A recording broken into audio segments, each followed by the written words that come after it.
धर्मरक्षा संघ के गोष्ठी महामंडलेश्वर स्वामी डॉक्टर आदित्य आनंद महाराज की अध्यक्षता में श्रीमद् भागवत मंदिर राम गोपाल कर वृंदावन में आयोजित की गई। संगोष्ठी में कश्मीर के पहलगाम में आतंकियों द्वारा हिंदुओं का निर्मम नरसंहार करने पर भयंकर आक्रोश व्यक्त किया गया। संगोष्ठी में सर्वप्रथम 2 मिनट का मौन रखकर सभी दिवंगत आत्माओं के लिए श्रद्धांजलि अर्पित की गई। आपको बता दें कि धर्मरक्षा संघ के मार्गदर्शक महंत मोहिनी बिहारी शरण महाराज ने कहा कि पहलगाम की घटना दिल दहला देने वाली है। भारत की सेना को पाकिस्तान के अंदर घुसकर इसका मुंह तोड़ जवाब देना चाहिए। महामंडलेश्वर स्वामी डॉक्टर आदित्य आनंद गिरी महाराज ने कहा कि भारत सरकार को बिना समय गवाए पाकिस्तान से सर्जिकल स्ट्राइक कर बदला लेना चाहिए।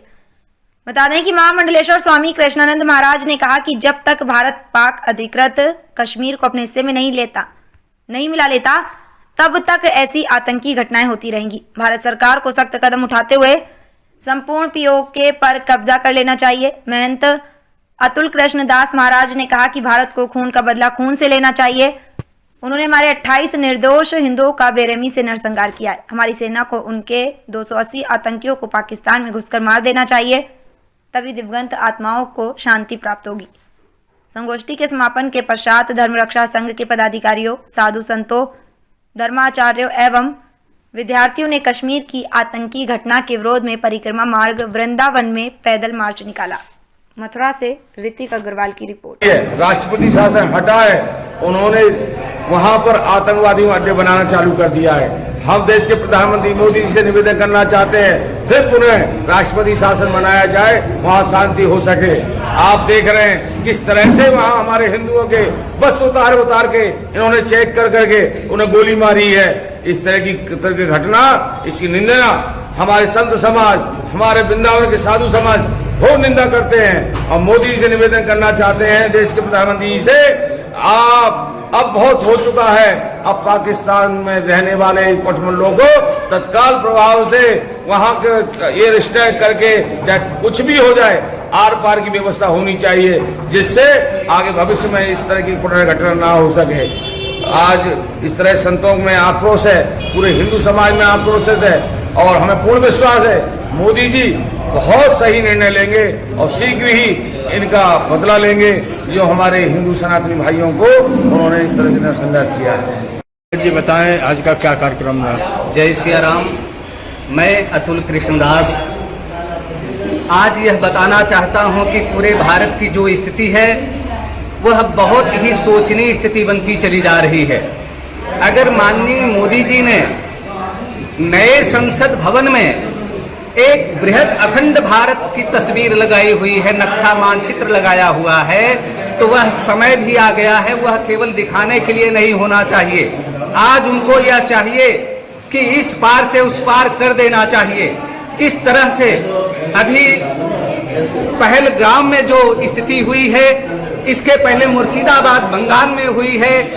अगर प्रधानमंत्री जी ने इस तरह से अगर कान बंद करके नाक मुंह बंद करके आंख बंद करके बैठ जाएंगे तो देश दुर्दशा की ओर बढ़ जाएगा और ये हलाला की औलादें कभी सुधरने वाली नहीं हैं। इनके लिए एक ही उपाय होना चाहिए, जहां दिखे घुस करके मारो, चारों तरफ केवल धुआं ही धुआं दिखाई पड़ना चाहिए। पाकिस्तान और बांग्लादेश पूरी तरह से समाप्त होना चाहिए। जय श्री राम। बताइए क्या आज का कार्यक्रम रहा। जम्मू कश्मीर केंद्र शासित प्रदेश में जो पहलगाम में हुई है, सन 2020 में भी इसी घटना घटी थी। उस समय पहलगाम से पिस्सू गाड़ी चलते हुए, गणेश टीला चलते हुए अमरनाथ यात्रा को जाते थे तो वहाँ पे किया गया था। लेकिन उस समय भी केंद्र में बीजेपी सरकार थी और आज जो घटना घटी इस समय भी बीजेपी सरकार है। उस समय भी वहाँ का वजीर जो था मोहम्मद अनवर से था, अभी भी वह अमर अब्दुल्ला है।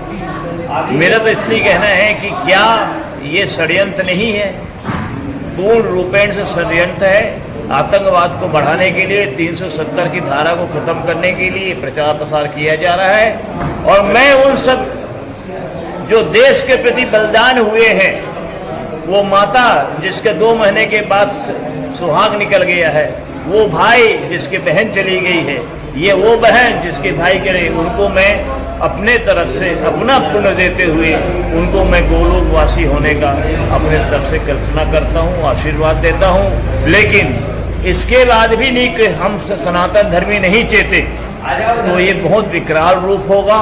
एक दिन जैसे वो कहते थे कि लड़के लिया है पाकिस्तान और हंस के लेंगे हिंदुस्तान, इस बात पे आ जाएंगे। यही वाणी विराम देता हूँ।